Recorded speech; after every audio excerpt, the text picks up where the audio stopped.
叶晨抵达酒店的时候，苏守道与何英秀已经拜完天地，一对新人在房间里稍事休息，其他人大都移步到了空中花园，开始为即将到来的婚礼做筹备。叶晨不喜热闹，所以便直接来了空中花园，而伊藤菜菜子以及苏之瑜、苏若离姐妹俩刚好也都在这里。由于宾客并不算多，而且空中花园又不允许外人进入，所以这里的氛围也不算哄闹与热烈。而整个婚礼现场经过苏若离与伊藤菜菜子的共同努力，整个氛围庄重中又带着十足的温馨。那些菜菜子亲手准备的插花更是多了几分高贵与典雅。今日的伊藤菜菜子还特意穿上了一式隆重的和服，见叶晨来了，便迈着碎步小跑到了叶晨面前，欣喜地说：“叶晨君你来了。”叶晨点头微笑，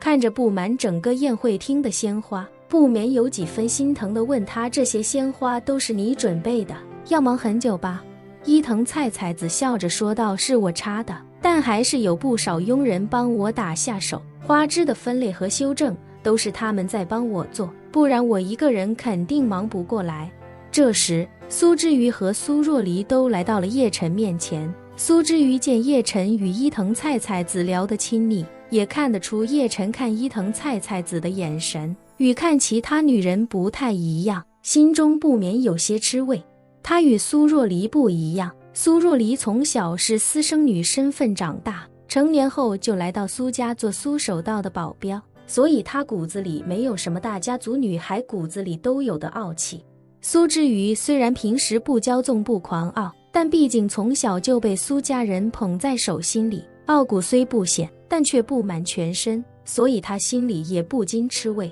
总觉得伊藤菜菜子为什么能被叶晨另眼相待。她是伊藤家族的大小姐，自己出身也不比她差，甚至苏家的实力要比伊藤家强出不少，谁还不是个打小就锦衣玉食的大小姐了？可一旁的苏若离就不一样，即便她现在已经是8星武者，整个婚礼现场除了叶晨之外，就属她实力最强，但她却没有半分傲气，相反，越是如此，她越觉得叶晨待自己太好，自己有太多恩情无以为报，所以在叶晨面前，永远是那个对她唯命是从，愿为她横刀立马的小姑娘。来到叶晨面前，苏之瑜恭敬地叫了一声：“叶先生好。”一旁的苏若离也轻声说道：“叶先生好。”叶晨点了点头，苏若离便小声问他：“叶先生，您今天不是要当证婚人吗？怎么没穿西装啊？”叶晨看着自己一身休闲装扮，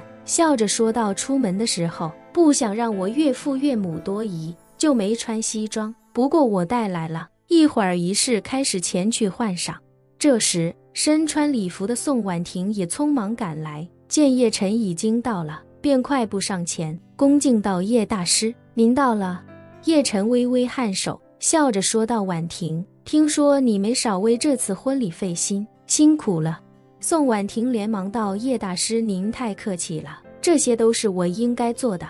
叶晨问他：“老爷子最近还好吗？”“挺好的。”宋婉婷回答道：“爷爷最近一直念叨您，说是想请您到家里小聚，但又怕耽误您的正事。”叶晨笑道：“你回去之后告诉老爷子，有时间我一定登门拜访。”宋婉婷心下一喜，眼眸之中闪着激动的光芒，不假思索地点头说道：“好的，叶大师，我回去就告诉爷爷，他一定会非常高兴。”一个女孩跑过来对苏若离说道：“若离小姐，冯老师想问您，证婚人到了没有？如果到了的话，想跟您和证婚人一起再确认一下流程。”“已经到了。”苏若离点了点头，看向叶晨，问他：“叶先生，您方便跟我去见一下冯老师吗？他是我从燕京请来的主持人，来给我爸妈的婚礼客串一下司仪。”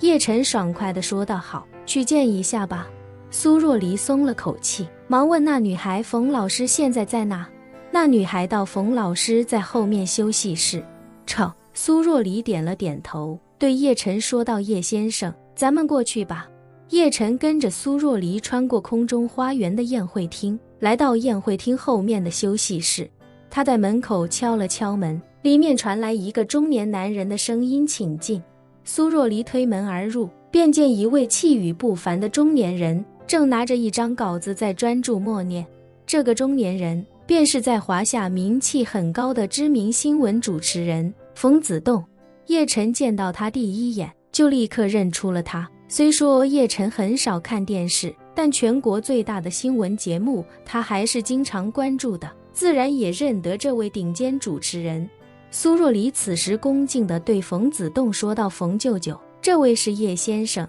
是我父母婚礼的证婚人。”说罢，他又对叶晨说道：“叶先生，这位是冯子栋，也是我的干舅舅，他自幼在何家长大，是我外公的义子。”叶晨在电视上见过冯子栋，但没想到亲眼见到冯子栋时，他才发现冯子栋竟然还是一位武者，只不过他的修为仅仅停留在入门的一星水平。冯子栋此时也抬头看向叶晨，一瞬间不禁有些怔住，他下意识地喃喃道：“太像了，实在是太像了，小伙子，若离刚才说你姓叶。”叶晨微微皱眉，却还是坦然地点头说道：“没错，我姓叶。”冯子栋有些激动地问他：“小伙子，你跟叶长英是什么关系？”叶晨心中骇然，同时也充满警惕地问道：“冯先生认识我父亲？”冯子栋闻言更是激动难耐，脱口说道：“你真是长英学长的儿子，他们说你失踪了，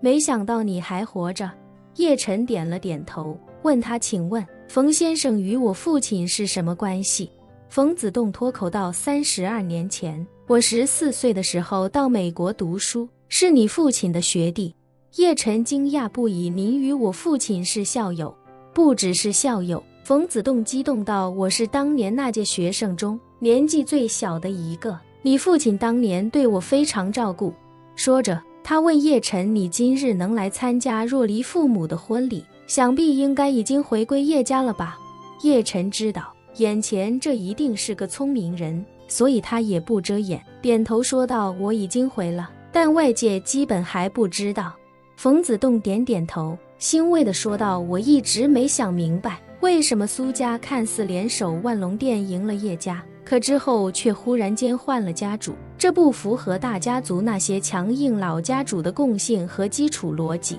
今天在这个场合见到你，而且你还是今天婚礼的证婚人，我想我大概明白是怎么一回事了。”说着，他不由感叹长英师哥当年是人中龙凤，如今看来他的儿子也绝非凡物。叶晨拱了拱手：“您谬赞了。”说着，叶晨好奇地问出心中问题：“冯先生，您14岁就出国留学，想来学习一定非常刻苦，可是我看您还有武者的底子，莫非小时候还学过武道？”冯子栋惊讶地挑了挑眉，问他：“你也是武者？”叶晨想了想，算是吧。冯子栋不禁感叹，没想到长英师哥的儿子失踪了这么多年，竟然还成了一名武者。说罢，他微微笑道：“我是很小的时候被父母逼着学过武道，后来被若离的外公收养之后，反倒是选择学业，不再继续习武了。”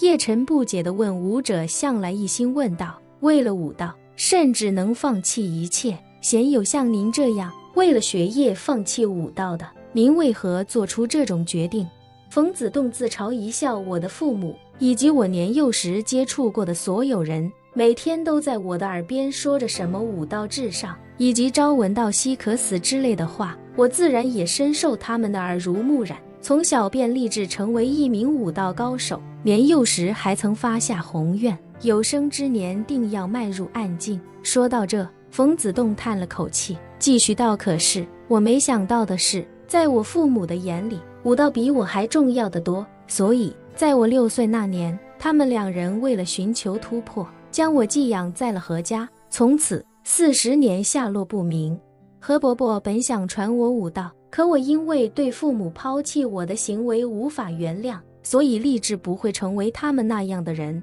于是我就放弃了武道，选择用功读书。”叶晨不解地问道：“冯先生，我父亲当年出国读的是商学，您既然也考入了商学，为何又做了主持人？”冯子栋说：“我出国学的确实是商学，主攻经济学，一直到20年前，我都还在美国从事金融相关工作。20年前，我辞掉工作，回来应聘了电视台财经频道财经分析师的岗位，后来就一步步做到了财经节目的主持人，最后就去了综合一台做了新闻主持人。叶晨不禁道：“您这个跨度好像有点过于大了。”冯子栋感叹道：“因为我当年无意间知道了一些事情，所以就决定想尽一切办法成为一名主持人，希望我的父母如果还活着的话，能够在电视上看到我的样子，读到我的名字，听到我的声音，这样他们就有可能会忽然出现在我的面前，与我相认。”叶晨忍不住问：“那他们出现了吗？”冯子栋迟疑片刻，认真道：“叶先生，这件事情我们等婚礼结束之后，可以找一个安全的地方慢慢聊。”叶晨意识到他可能有什么隐情，于是便道：“冯先生，这里就很安全。”冯子栋摇摇头，笑道：“我相信你，也相信若离，但外面的人对我来说不是完全可信的。我想跟你聊的事情，听到的人必须完全可信，即便只有1/1000的概率不可信，我都不会说出哪怕一个字。”本期视频结束，欢迎订阅我的频道，这样就不会错过精彩内容。